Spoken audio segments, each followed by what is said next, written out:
Hi, it's Dr. Winbush back with Sankofa Healing Arts and Functional Medicine, and I had a few questions that people asked yesterday in relation to the post that I made. So I won't get to all the questions in this post, but I'm gonna address a couple of them.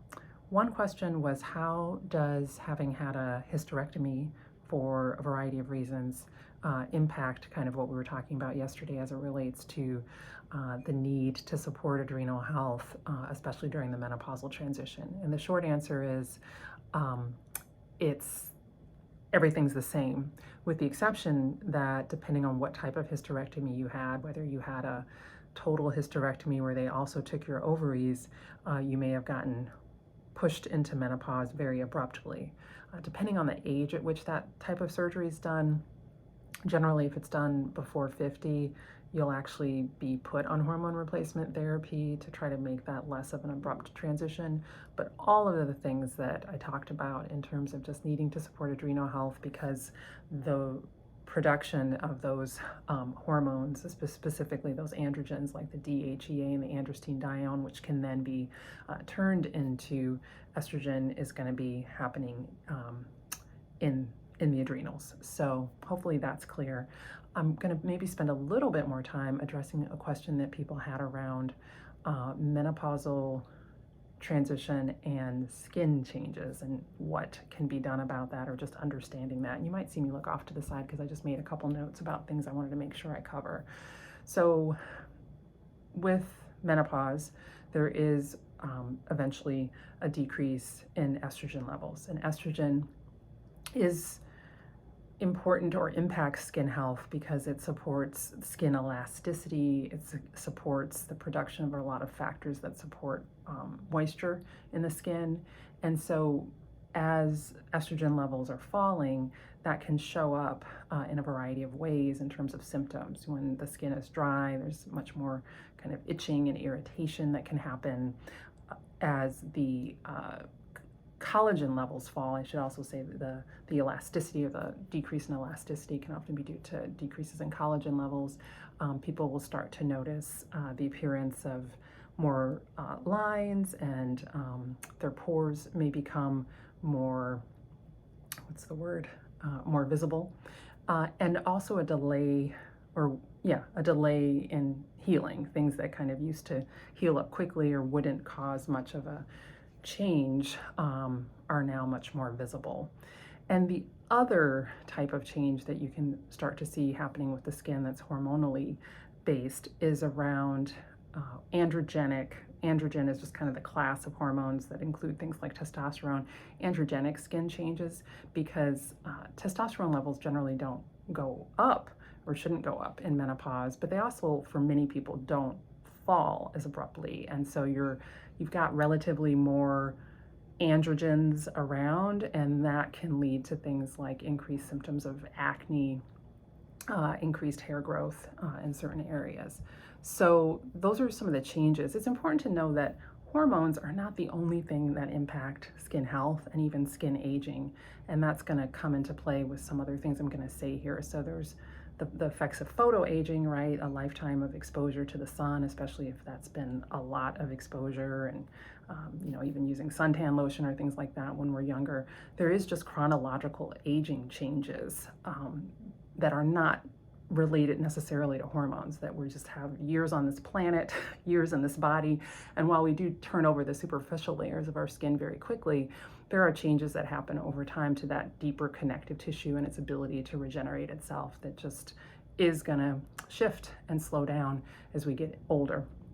The other area that's fascinating is the microbiome. So there is actually a microbiome.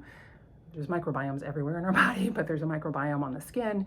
There's a microbiome in our gut, which many of us are familiar with. And those microbiomes actually communicate, and they communicate in other ways too, because we just talked about sun exposure. Sun exposure helps for most of us to create vitamin D in the skin.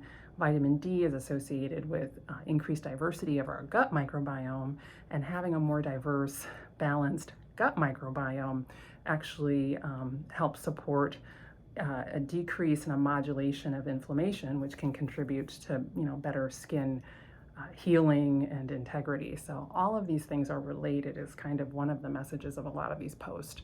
So menopausal skin changes in and of themselves are not generally an indication to start hormone replacement therapy. So there are practice guidelines about, what's an appropriate indication for hormone replacement therapy, and just having kind of dry skin in and of itself is not an indication. And while we recognize that hormone replacement therapy is, for many people, very safe, it's a medication, and there are potential risks and side effects, and those are higher for some other people, for depending on what your medical history is. So that in itself is not an indication for HRT. But that said, there's lots of things that you can do to address some of these other factors that I just touched on, which is why I spent some time talking about those.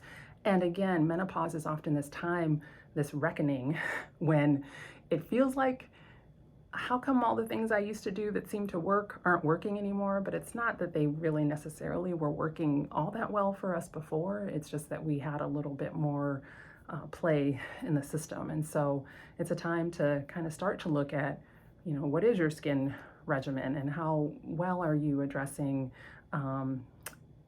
issues around sun exposure. And again, that's kind of a thorny issue. It depends a lot on your type of skin and your history, but for most people, a little bit of moderate sun exposure is good. But if you're out midday sun every day, no hat, in the height of summer, maybe that seemed to work well for you when you were in your 20s, but as we're in our 40s and 50s and 60s, maybe we have to revisit that. What is your skin regimen? And again, skin health is often an inside-out job. And so how well are you doing with hydration? And hydration's not just about pounding water. It's about eating or drinking hydrating beverages, which often are a mix of, yes, fluids and water, but also minerals. And I actually just put a blog up about mineral-rich teas or herbal infusions. And that's one way that you can really get the water and the hydration inside of the cells, is to have it come in the form of maybe an herbal tea or just wet foods. So, how are you doing with hydration? How are you doing with your skin regimen? How are you doing with being mindful about sun exposure? And then all of these other factors that can drive inflammation, which I know we haven't talked about here, we'll probably talk about in other posts. There's a lot of talk about functional foods and things that you can eat to increase collagen, or collagen supplements. Again, I'm probably not going to go into a lot of detail about that. The evidence is conflicting, maybe supports collagen supplements, but what are the things that you can do with whole foods to support collagen? So, collagen has building blocks and needs things like zinc and vitamin C and adequate protein.